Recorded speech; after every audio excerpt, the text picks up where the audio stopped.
Yes, welcome everybody. It's Cannabis News. I'm your host, Joe Klare. It's February 18th, 2020. The show, as always, is presented to you by the Marijuana Times. Find us at marijuanatimes.org. Click the video tab there to find this show, all kinds of videos, and a lot of great articles there as well, social media links, and more. marijuanatimes.org. Go check it out. Today, we're talking about Trump and medical marijuana. Also, a Pittsburgh woman who is facing charges for doing something rather stupid. And the finance minister in South Africa, put out some tweets a few weeks ago. It's a story that we didn't get to at the time, but is very interesting to say the least. That's all I'm going to say. I give you more information, but no, make you want to stick around and find out just what it is I'm talking about. Before we get to all of that, of course, Cannabis News is brought to you by Natureside, nature-side.com. And their organic, all-natural pesticides grow safe and poison-free with Natureside. Don't use harmful chemicals or banned pesticides. Be regulatory compliant in the state that you are growing. And all these things are possible with the power of Natureside. Nature-side.com, a proud sponsor of Cannabis News as we approach 600 episodes. Thank you, Natureside. This first story by Jason Sander at marijuanatimes.org. Trump proposes ending protections for state medical cannabis programs in a recent budget draft. Trump proposed ending the policy that protects medical cannabis programs in states where it is legal. These protections prevent the Justice Department from interfering with states' rights.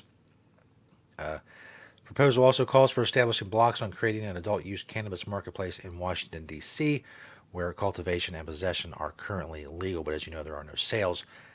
In D.C., Representative Earl Blumenauer, Democrat from Oregon, called Trump's proposal, quote, an attack on 8 years of progress at all levels. He said, I will continue to lead the effort to protect state legal medical cannabis programs and seek to get new protections for adult use and tribal programs. These are critical as we continue our fight to reform hopelessly outdated federal cannabis policies. I don't understand this continued hostility toward cannabis. It's obviously not going to get many votes. Trump getting many votes outside the Republican Party. And even within the Republican Party, this is becoming a losing issue, especially among states' rights Republicans. So I don't see how this plays to the base either. I think this is a matter of some members of Congress, like that one guy whose name escapes me from Maryland, who's always blocking things in Washington, D.C., Harris, getting in the president's ear and saying, well, let's take this out, let's put this in, things of that nature. I don't think Trump's sitting there and saying, you know what, screw medical cannabis, make sure that's not in the budget. I mean, the budget was almost $5 trillion. I mean, how many different things are in the budget? I don't even know if Trump knows that he's doing this, which I know there's many tangents I could go on from there, but it's not really the show for that. In any case, it's a reminder more than anything that things are still weird. I mean, as much momentum as we have, and as much progress has been made, there's just a lot of weird holes, especially on the federal level. And what's going to happen there and how long it's going to take is going to depend a lot on what happens this November. So if you want to get involved in that, go ahead. And, well, now's the time to start. Because in case you haven't noticed, they're all campaigning already. Campaign season is already in full swing. We're already there. So the next story from CBS Local in Pittsburgh. Pittsburgh woman facing charges after allowing grandchildren to smoke marijuana. If you're watching the video version of the show, that picture of the weather guy is completely unrelated. I guess they just run weather on all of their stories, so you're up to date. While you're getting your news, that guy is also going to tell you about the weather. A Pittsburgh woman is facing charges after allowing her grandchildren to smoke marijuana while being recorded on social media. Tanika Averett is being charged with 2 cases of endangering the welfare of children and 2 cases of corruption of minors. Police stated on January 3rd, 2020, Derek Butler took his 11-year-old son to UPMC Mercy regarding an incident that happened on New Year's Day, January 1st. On the evening of January 1st, Butler's 11-year-old son and 12-year-old son were at 1026 Memory Lane, which I don't know what the point is of the address, their grandmother's house. And under her supervision, the 11-year-old and the 12-year-old were smoking marijuana. According to the police, sometime that evening, both juveniles were supplied with a marijuana cigarette, which they both smoked and inhaled while recording the incident on social media. Video was supplied to both Pittsburgh police as well as children, youth, and families. Police say this 19-second video depicts both juveniles inhaling a lit marijuana cigarette several times. The background of the video, an older female later identified as Ava, can be heard telling the juveniles, quote, "I mean it. Don't have no cameras or nothing. I'm not playing." When asked what did I say, the 11-year-old responded, "No cameras." Clearly listening. After discovering the 11-year-old with marijuana, she initially took it away, according to her statement. She later stated that if they already had the marijuana, why don't I just stay upstairs and watch them? When asked why she told the children no camera, she stated, "Because I knew that if it was on camera, I could face possible charges just like it is." So why?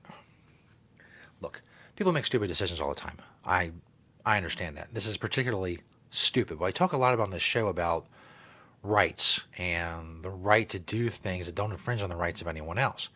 Namely, possessing, growing, selling, smoking marijuana. But as has been said so many times, it's become cliche at this point, with rights come responsibilities. There's another side of that. And one of those responsibilities, especially when you're watching your 11 and 12-year-old grandchildren, is don't let them smoke marijuana. Now, I don't know, this is not difficult. I mean, you don't let them drink, you don't let them drive a car, you don't let them vote, you don't let them go off to war, don't let them smoke marijuana. For many reasons, besides the legal consequences, 11 and 12-year-olds, they can't handle weed. I mean, let's get real here. They can't handle it. They can't handle the effects of it. There's debate over what it's going to do to them long term or whatever. There's still a lot of studies and research being done on that. But in any case, they're just not, their brains are not developed enough to handle what's going to come with marijuana. They're not going to get any benefit from it. And they can't make that kind of decision on their own because they're 11 and 12. They rely on older people to make that decision for them, as we do with kids all the time. And obviously this grandmother, well, she made a dumb decision. And she's going to pay for it legally.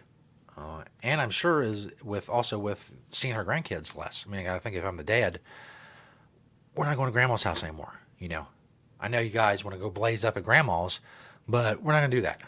We're going to wait till you're a little older. And then if grandma's still around, you want to go blaze with her, blaze away. Legally, obviously, it's 21. I would say 18. If you're 18, you want to smoke a doobie with grams, go right ahead. It's just, don't be stupid. Don't be stupid. We're trying to get this stuff legalized. And people out there doing moronic things are going to be used by prohibitionists to say, see, these people can't be trusted. We need to make these decisions for them. But they don't. So quit doing stupid stuff. I'm looking at you, Grandma. This last story from citizen.co.za out of South Africa. Mboni. God, I know I butchered that name. That guy right there, Tito Mboni. Maybe the M is silent. Why would there be an M before a B? I don't know. Tito Mboni says legalize it as he dares cops to arrest him for growing daga, which is of course a South African word for cannabis. In a series of tweets, Finance Minister Tito Mboni uploaded photos of daga plants growing on his farm in Limpopo, which he explained were occurring there naturally. Wink, wink, nudge, nudge, cough, cough. I love that. They're occurring there naturally. They just grow like that, man. I didn't do anything. You know, I didn't plant any seeds or water them or tend to them and make them grow 10 feet tall, as you're about to see in this picture. No. That's just the way it is. That's just God growing daga on my land. There's nothing I can do about it. But he is very vocal about wanting to legalize marijuana. And in this tweet, as you can see, I'll bring it up here for the people watching the video show, he tweeted out, "Arrest me then. It's growing on my farm," with two bicep emojis. As you can see there, quite large plants. I mean, it's hard to get a gauge, I guess, of just how tall without a person standing there. You don't know what the heights of the existing structures are, or whatever structure that is in the back. But I don't know. I mean, I guess I give the guy the benefit of the doubt. I mean, I know I'm cynical and we're having fun here. Maybe it is growing there naturally. I don't know. But if it's not, it shouldn't matter. It shouldn't matter whether it's growing naturally or how you put it there. It should be legal is the point. And I'm sure that's also his point. He is sided with those calling for the formalization of the industry. as will result in a improved tax base. Many commentators are pointing out that illegal cannabis industry could contribute significantly to economic growth in South Africa. He is known for his openness and outspokenness on Twitter. He is often dubbed Tweeto. That's a bad nickname. I'm sorry. I get it. I understand what they're getting at. That's a horrible nickname. People call me Tweeto. I don't know. I would try to get their mind on something else. Maybe something. Try to get my own nickname and kind of steer them toward that. In any case, there's a lot that needs to be done in South Africa. They're trying to move toward cannabis legalization. Law firm Schindler's, which has been involved in landmark court battles toward the legalization of cannabis in South Africa, was hopeful that come September, Parliament would have made progress in terms of addressing the regulation gaps, which could address the growing call for a more cannabis-friendly state. But the firm said it was not simply a matter of declassifying DAGA as a Schedule 7 drug. Andrew Laurie, who's a lawyer with the firm, said the scheduling of a drug has wide-ranging consequences for how it is governed, how it is approved, and what the requirements will be.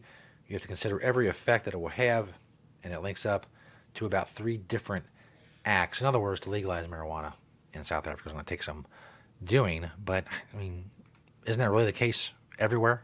And isn't that what we should be working on? I know we should be here in the United States.